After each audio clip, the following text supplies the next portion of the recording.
रोजाना यूपी चुनाव का अपडेट जानने के लिए क्लीन न्यूज यूपी को सब्सक्राइब करना बिल्कुल ना भूलें। तो चलिए जानते हैं आज की 10 बड़ी खबरों को।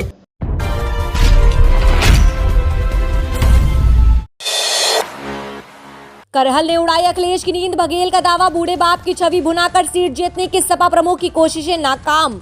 मैनपुरी के करहल में भाजपा प्रत्याशी और केंद्रीय कानून राज्य मंत्री एसपी सिंह बघेल ने कहा कि केंद्र में मोदी और यूपी में योगी ने गरीब कल्याण के लिए अभूतपूर्व काम किया है।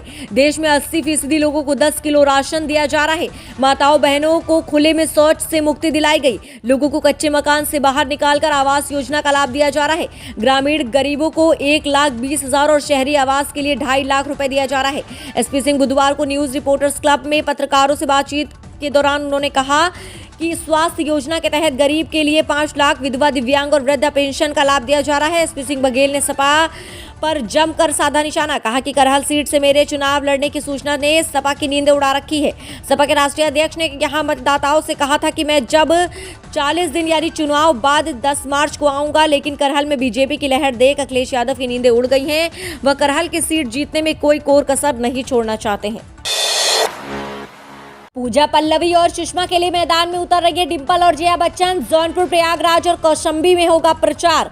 विधानसभा के 5वें चरण के लिए समाजवादी पार्टी ने अपने स्टार प्रचारक पूर्व सांसद डिंपल यादव और राज्यसभा सदस्य जया बच्चन को मैदान में उतारा है। डिंपल और जया खासकर पार्टी की महिला प्रत्याशियों के समर्थन में जनसभाएं करेंगी। कौशाम्बी जिले की सिराथू सीट पर शुक्रवार को पहली सभा करेंगी। ये उप मुख्यमंत्री केशव प्रसाद मौर्य के खिलाफ सपा ने केंद्रीय मंत्री अनुप्रिया पटेल की बहन व अपना दल कमेरावादी की पल्लवी पटेल को मैदान में उतारा है। पल्लवी सपा के चुनाव चिन्ह पर चुनाव लड़ रही है। सपा अध्यक्ष अखिलेश यादव की पत्नी डिंपल यादव और जया बच्चन 25 फरवरी को निजी जहाज से लखनऊ से प्रयागराज पहुंचेंगी। इसके बाद हेलीकॉप्टर से कौशाम्बी जाएंगी। मंझनपुर में इंद्रजीत सरोज के समर्थन में कार्यक्रम करेंगे। इसके बाद चायल विधानसभा में पूजा पाल के समर्थन में सभा करेंगी। पूजा पाल पूर्व विधायक राजू पाल की पत्नी है। मुफ्त राशन नहीं, शिक्षा और रोजगार मिले, एनडीए सहयोगी मुकेश साहनी का बीजेपी पर हमला। नीतीश सरकार में मंत्री और एनडीए के सहयोगी पार्टी विकासशील इंसान पार्टी के संस्थापक व मुकेश साहनी ने गुरुवार को बीजेपी पर इशारों में हमला किया। यूपी विधानसभा चुनाव के लिए बलिया में प्रचार करने पहुंचे साहनी ने कहा कि उत्तर प्रदेश के युवाओं को मुफ्त राशन नहीं बल्कि बेहतर शिक्षा व रोजगार की जरूरत है। मौजूदा सरकार इसे उपलब्ध कराने में असफल रही। सरकार में हिस्सेदारी होने पर हम इस समस्या का समाधान करेंगे। गौरतलब है कि पीएम मोदी और यूपी के सीएम योगी गरीबों को मुफ्त राशन देने को अपनी उपलब्धि बताते हैं। हर चुनावी रैली में राशन की बातें जरूर की जाती है। बीजेपी का मानना है कि राशन के कारण ही बड़ी संख्या में वोट उन्हें मिलेंगे। बलिया नगर के एससी कॉलेज मैदान में चुनावी जनसभा में बोलते हुए साहनी ने कहा कि मछुआरा समाज की सरकारों ने अनदेखी की। बिहार सरकार में हिस्सेदारी आने के बाद इस समाज की बेहतरी की दिशा में काम हुआ है। उत्तर प्रदेश में भी हमारी पार्टी पूरी मजबूती से चुनाव लड़ रही है। कहा कि कुछ वर्ष पहले बनी वीआईपी पार्टी को जिस प्रकार का समर्थन जनता ने दिया है उससे अन्य दल बेचैन है। यूपी, बिहार व झारखंड में अपनी मजबूती का जिक्र करते हुए साहनी ने कहा कि वंचितों को विकास की मुख्यधारा में शामिल कराने तक संघर्ष जारी रहेगा। 5वें चरण के मतदान के लिए आज शाम थमेगा चुनाव प्रचार। 27 फरवरी को होगी वोटिंग। उत्तर प्रदेश विधानसभा चुनाव के 5वें चरण का प्रचार कार्य शुक्रवार शाम 6 बजे थम जाएगा। प्रदेश के 12 जिलों में 27 फरवरी को स्वतंत्र, निष्पक्ष व कोविड नियमों का पालन करते हुए मतदान कराया जाएगा। इसके लिए आवश्यक तैयारियों को पूरा करने का निर्देश दिया गया है। 5वें चरण की 61 विधानसभा सीटों के लिए सुबह 7 से शाम 6 बजे तक मतदान होगा। मुख्य निर्वाचन अधिकारी अजय कुमार शुक्ला ने बताया कि 5वें चरण में अमेठी, रायबरेली, सुल्तानपुर, चित्रकूट, प्रतापगढ़, कौशाम्बी, प्रयागराज, बाराबंकी, अयोध्या, बहराइच, श्रावस्ती व गोंडा विधानसभा क्षेत्र आते हैं। इसके लिए शुक्रवार को शाम 6 बजे के बाद से जनप्रतिनिधियों की ओर से किए जा रहे प्रचार प्रसार पर प्रभावी रूप से रोक लग जाएगी। शुक्ला ने बताया कि पोलिंग बूथों पर मतदाताओं को किस प्रकार की परेशानी का सामना न करना पड़े, इसके लिए समुचित व्यवस्था कराने के लिए प्रशासन को आवश्यक निर्देश दिए गए हैं। पीएम नरेंद्र मोदी बोले, अयोध्या और काशी जैसे तीर्थ स्थलों की भव्यता से आस्था के साथ बढ़ रहा रोजगार। अयोध्या, काशी, मथुरा, प्रयागराज और केदारनाथ में हो रहे विकास को सांप्रदायिक दृष्टिकोण से देखने वालों को प्रधानमंत्री नरेंद्र मोदी ने तथ्यों व तर्कों से जवाब दिया। बोले, धार्मिक स्थलों के विकास में आस्था भी है और आजीविका के अवसर भी। तीर्थ स्थलों की जब भव्य, दिव्य व सुविधा संसाधन युक्त किया गया तो भक्तों की संख्या भी बढ़ी। पर्यटन बढ़ने से अधिक गतिविधियां बढ़ती है, लोगों को रोजगार मिल रहा है। प्रयागराज के फाफामऊ में, प्रयागराज व प्रतापगढ़ और अमेठी के गौरीगंज में, अमेठी, सुल्तानपुर व रायबरेली के संयुक्त जनसभा में गुरुवार को प्रधानमंत्री नरेंद्र मोदी ने धार्मिक स्थलों के विकास का महत्व समझाया। बताया। कहा गंगा की सफाई का काम इस सांप्रदायिक दृष्टि से नहीं हुआ, बल्कि ये पर्यावरण संरक्षण था। विकास से लोगों को रोजगार मिले, कारोबार बढ़े और आर्थिक संप्रभुता आए, इसलिए ही डबल इंजन की सरकार सड़कों का जाल बिछा रही है, पुल बनाया जा रहा है। पीएम ने पूर्व की सरकार पर जातिवाद और भाई भतीजावाद के आरोप संग हमला बोला।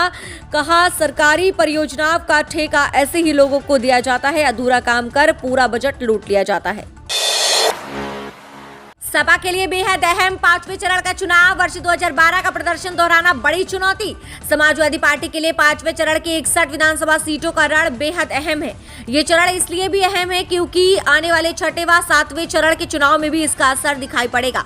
पिछले चुनाव यानी 2017 में सपा के खाते में यहां से महज 5 सीटें आई थी।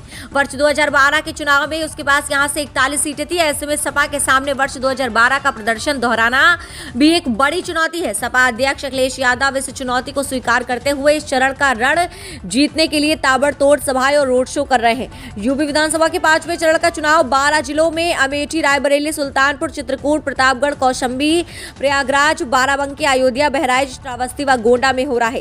7 चरणों में हो रहे विधानसभा चुनाव में सर्वाधिक 61 सीटों का चुनाव इसी चरण में हो रहा है। ये 27 फरवरी को मतदान होना है। 5वां चरण इसलिए भी अहम है क्योंकि इसमें भगवान श्री राम की नगरी अयोध्या से लेकर प्रयागराज और चित्रकूट जैसे धार्मिक स्थानों पर चुनाव हो रहा है। 5वें चरण के चुनाव प्रचार के अंतिम दिन यूपी में राहुल गांधी की एंट्री, सियासी माहौल को बदलने की कवायद।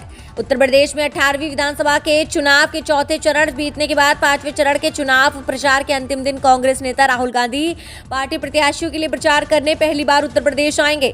राहुल शुक्रवार को अपनी बहन व कांग्रेस महासचिव प्रियंका गांधी वाड्रा के साथ अमेठी के जगदीशपुर क्षेत्र में जनसभा को संबोधित करेंगे। 5वें चरण के लिए प्रचार आज शाम को थम जाएगा। राहुल अभी तक पंजाब, गोवा, उत्तराखंड और मणिपुर के विधानसभा चुनाव में कांग्रेस का प्रचार कर रहे थे। वे विधानसभा चुनाव की घोषणा के बाद उन्होंने बीते दिनों संत रविदास जयंती पर वाराणसी में आयोजित कार्यक्रम में बहन प्रियंका के साथ भाग लिया था और सेवादारों को लंगर परोसा था। विधानसभा चुनाव के 5वें चरण का प्रचार कार्य शुक्रवार शाम 6 बजे थम जाएगा। प्रदेश के 12 जिलों में 27 फरवरी को स्वतंत्र, निष्पक्ष व कोविड नियमों का पालन करते हुए मतदान कराया जाएगा। इसके लिए आवश्यक तैयारियों को पूरा करने का निर्देश दिया गया है। 5वें चरण की 61 विधानसभा सीटों के लिए सुबह 7 से शाम 6 बजे तक मतदान होगा। यूपी चुनाव के दौरान 3 तलाक पर असदुद्दीन ओवैसी का बड़ा बयान। कहा मुसलमान के लिए शादी एक कॉन्ट्रैक्ट। एआईएमआईएम के राष्ट्रीय अध्यक्ष असदुद्दीन ओवैसी ने गुरुवार को एक साथ 3 जनसभाएं की। मुसलमानों में शादी को एक कॉन्ट्रैक्ट बताया। कहा पीएम मोदी पर अब आवारा जानवरों की गोबर से दौलत पैदा करने का नया जुमला दे रहे हैं। कैसरगंज की जरवल में धोबी घाट के मैदान पर भाजपा और सपा पर तंज कसते हुए ओवैसी ने कहा कि फिरका परस्ती पार्टी अल्पसंख्यक समाज को कमजोर करती है। हमें एकजुट होकर इनका मुकाबला करना है। प्रत्याशी बिलाल अंसारी को जिताकर विकास के साथ साथ शिक्षा भी दिलाएंगे। भागीदारी परिवर्तन मोर्चा की सरकार बनने पर बाबू सिंह कुशवाहा को 2.5 साल मुख्यमंत्री और बाद में 2.5 साल के लिए अन्य पिछड़े समाज से मुख्यमंत्री बनाया जाएगा। चुटकी ली की सरकार ने यहाँ के किसानों को 2 नौकरी दी है, एक खेत में काम करना और रात में फसल की रखवाली करना। पीएम नरेंद्र मोदी अब बेसहारा मवेशियों की गोबर से दौलत पैदा करने का नया जुमला दे रहे हैं। कार्यक्रम का संचालन कारी तौकीर ने किया। ओवैसी ने कैसरगंज में कहा कि मुसलमान सपा के लिए कैदी की तरह है। आजम खान जिसने युवाओं को नौकरी दी वह जेल में है, अखिलेश बाहर है। अब सभी को सचेत रहने की जरूरत है। सीएम योगी और प्रियंका का प्रयागराज में रोड शो। आज प्रियंका स्वराज भवन से आज करेंगी रोड शो। सुबह से ही पहुंचे कांग्रेस कार्यकर्ता। कांग्रेस महासचिव प्रियंका गांधी आज शुक्रवार को अपने पैतृक घर संगम नगरी के स्वराज भवन आ रही हैं। यहां पर कांग्रेस प्रत्याशियों के समर्थन में रोड शो करेंगे। खास बात तो यह है कि उनका रोड शो स्वराज भवन के आसपास ही होना तय है, यानी वहां अपने पड़ोसियों से वोट मांगेंगे। उनके आगमन के पहले कांग्रेसियों में उत्साह बढ़ गया है। प्रियंका शहर उत्तरी के प्रत्याशी और पूर्व विधायक अनुग्रह नारायण सिंह के समर्थन में रोड शो करेंगी। प्रियंका गांधी का रोड शो सुबह 8 बजे से 9 बजे स्वराज भवन से शुरू होगा।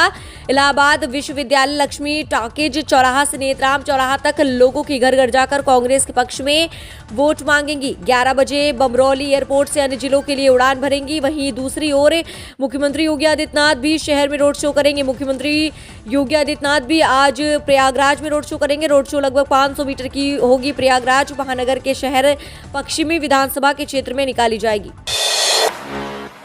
उत्तर प्रदेश में विधानसभा चुनाव का चौथा चरण भी अब समाप्त हो चुका है। सभी दलों की निगाहें 10 मार्च पर लगी हुई है। 10 मार्च को परिणाम घोषित होगा कि यूपी की सत्ता किसके हाथ लगी। इस बीच रोज नए आंकड़े निकलकर सामने आ रहे हैं। आइए बात कर लेते हैं उत्तर प्रदेश विधानसभा चुनाव का ताजा ओपिनियन पोल के बारे में कि जनता किस पार्टी को कितनी फीसदी पसंद कर रही है, किस पार्टी को यहाँ पर कितनी सीटें मिल रही हैं, कौन सी पार्टी यहाँ पर उभर कर सामने आ सकती है। इस ओपिनियन पोल में हम बात करेंगे। सबसे पहले बात करेंगे बीजेपी की। बीजेपी को यहाँ पर मिल रही है 252 से 272 विधानसभा सीटें। बात करते हैं समाजवादी पार्टी की। समाजवादी पार्टी को यहाँ पर 111 से 131 विधानसभा सीटें मिल रही हैं। कांग्रेस की बात करें तो कांग्रेस को यहाँ पर 3 से 9 विधानसभा सीटें मिल रही हैं। बसपा को यहाँ पर 8 से 16 विधानसभा सीटें मिल रही हैं। आपको बता दें कि अन्य को यहाँ पर 0 से 4 विधानसभा सीटें मिल रही हैं। इन आंकड़ों को देखने के बाद आपको क्या लग रहा है, हमें कमेंट के माध्यम से अपनी राय जरूर दें। आपके हिसाब से कौन सी पार्टी पहले नंबर पर उभर कर सामने आ सकती है, कौन सी पार्टी को मिलेगी यूपी की सत्ता? आपकी राय हमारे लिए बेहद जरूरी है।